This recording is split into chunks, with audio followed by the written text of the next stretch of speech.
Good evening, visitors. Welcome to the Australian War Memorial's Last Post ceremony. My name is Emily Hiles, and joining us today from the Royal Australian Air Force is Sergeant Emmanuel Enosa.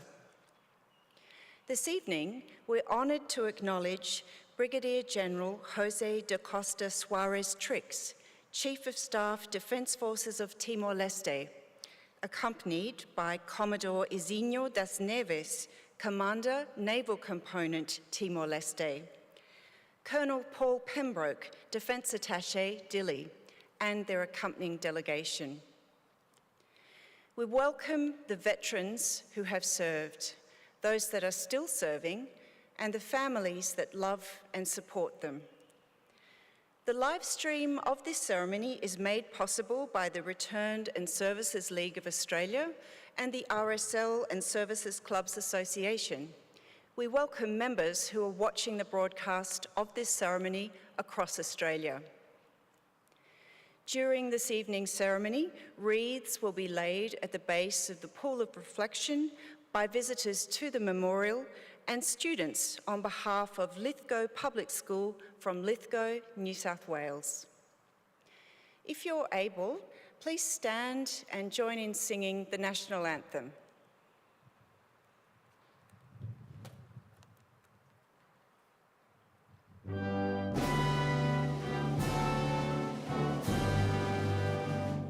Australians, oh, let us rejoice, for we are one and free. We've golden soil and wealth for toil, our home is got by sea. Our land abounds in nature's gifts of beauty, rich and rare. In history's page, let every stage advance Australia fair. In joyful strains, then let us sing, advance Australia fair.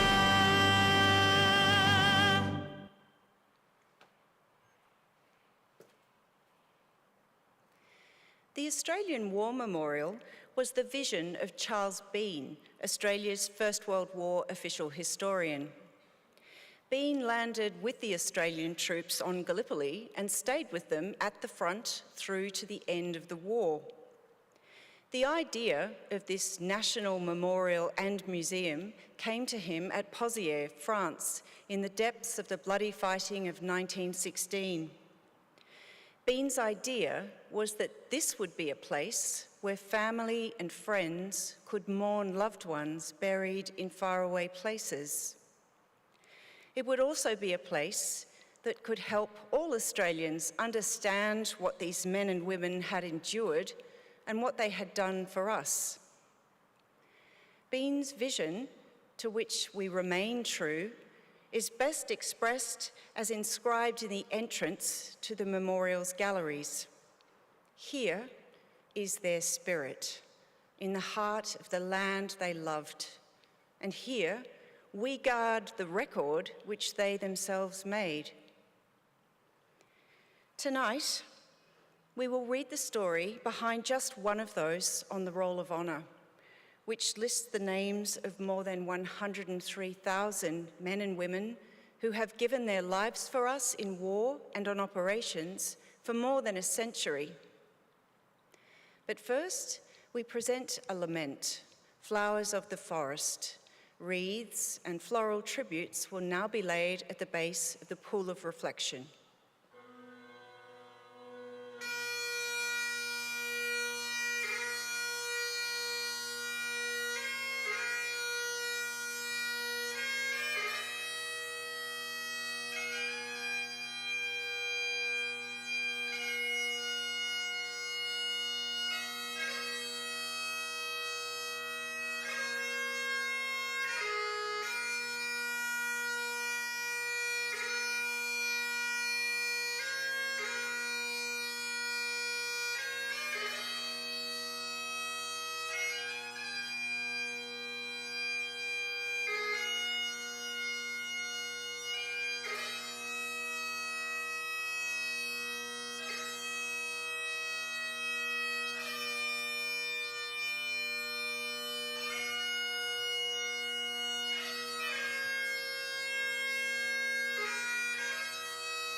Today, we remember and pay tribute to Lance Corporal Ivan Feodorff Caesarowicz. Ivan Feodorff Caesarowicz was born in Adelaide on the 11th of January 1884, the son of Charles and Charlotte Caesarowicz. Ivan was named after his grandfather Ivan Feodorff Caesarowicz Caesarowicz, who was born in Odessa, then part of Russia, today the third most populous city in the Ukraine. Ivan immigrated to Australia in 1855 and was naturalised 2 years later. In Australia, he married German-born Ernestine Amelie von Cardinal. His grandson Ivan grew up in Adelaide, where he attended Christian Brothers School and went on to work as a clerk. Ivan Caesarowicz married Laura Elizabeth Lugg on the 9th of January 1908 at a Roman Catholic church in Mitcham. The couple went on to have 4 children, and the family lived in Unley, South Australia. After working for 7 years in the Railways Department, Caesarowicz joined the Taxation Department. While here, he attempted to enlist for service in the First World War, but was rejected as medically unfit, having recently suffered from sciatica. He later became a corporal in the Army Pay Corps at Mitcham Camp. After 9 months, he again applied to join the Australian Imperial Force, and this time, on the 4th of January 1917, was successful. Allotted to reinforcements to the 50th Battalion, Private Caesarowicz had been in the AIF for barely a month before he embarked on overseas service, boarding the troop ship Siang B on the 10th of February. Caesarowicz was promoted to corporal during the voyage to England, reverting to private in May as he joined a training battalion in Codford. In September, he proceeded to France, joining his unit in the field at Havre on the 16th of September 1917. Earlier in the year, the battalion had participated in the advance that followed the German retreat to the Hindenburg Line. By the time that Caesarowicz joined the 50th Battalion, the focus of operations had moved to Ypres, sector of Belgium. Following the Battle of Polygon Wood on the 26th of September, a winter of trench routine followed. Caesarowicz was appointed Lance Corporal on the 17th of January 1918, and with the end of the winter came the German Spring Offensive. During troops freed up after the collapse of Russia, the German army launched a major offensive at the end of March 1918, hoping to break through the Allied lines and advance to seize the Channel ports, supplying the British Expeditionary Force and to drive it into the sea. On the 5th of April 1918, the 50th Battalion assisted in repulsing the largest German attack mounted against Australian troops during the war. The 4th Division, of which the 50th Battalion was part, had been sent to help stem the tide of the German Spring Offensive towards the Amiens, known to the Germans as Operation Sunshine. The attack saw a German army force attacking the Australian defenders, overwhelming the Australian frontline troops near Dernancourt.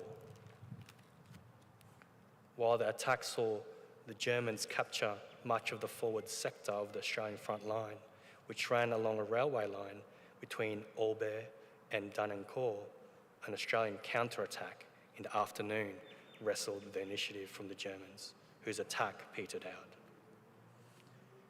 By the end of the day, the Australians were in possession of most of the high ground, barring the way to the Amiens.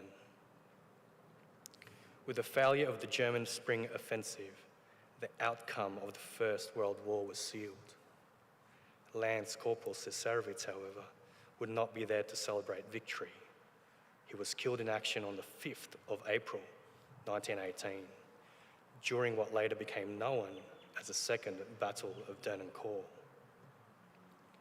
Today, his remains lie buried in Ribemont Communal Cemetery Extension, southwest of Albert, underneath the inscription chosen by his grieving family, loved in death as you were in life, by sorrowing wife and relatives. His name is listed on the Roll of Honour on my right, among more than 60,000 Australians who died while serving in the First World War. His photograph is displayed today by the Pool of Reflection. This is but one of the many stories of service and sacrifice told here at the Australian War Memorial. We now remember Lance Corporal Ivan Feodorff Caesarowicz, who gave his life for us, for our freedoms, and in the hope of a better world.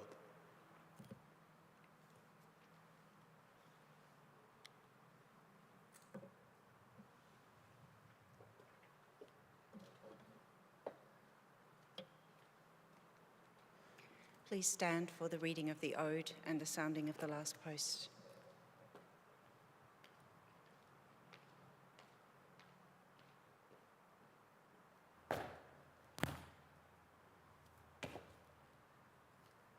They shall grow not old, as we who are left grow old.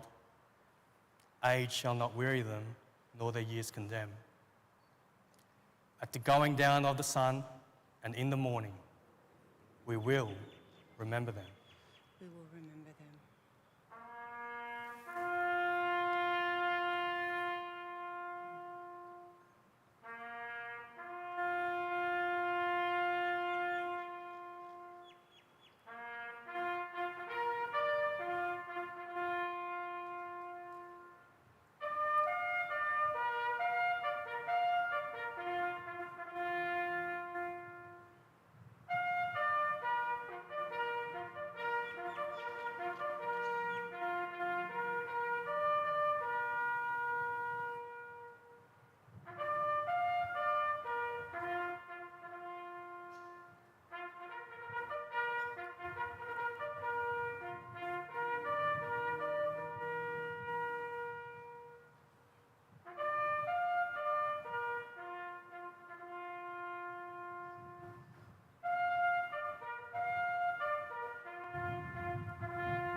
Lest we forget.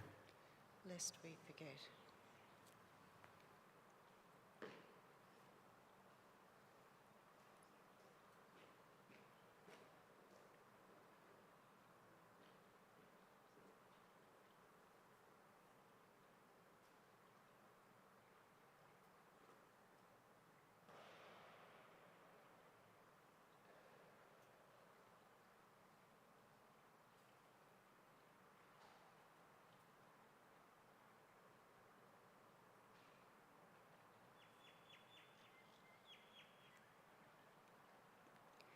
We leave you this evening with the words of the memorial's founder, Charles Bean. Many a man lying out there at Pozieres or in the low scrub at Gallipoli, with his poor, tired senses barely working through the fever of his brain, has thought in his last moments, well, it's over. But in Australia, they will be proud of this. Ladies and gentlemen, that concludes the last post ceremony. On behalf of our director, staff and volunteers, thank you for visiting the Australian War Memorial today and for your continued support of the Memorial's development project. We wish you all a very pleasant evening.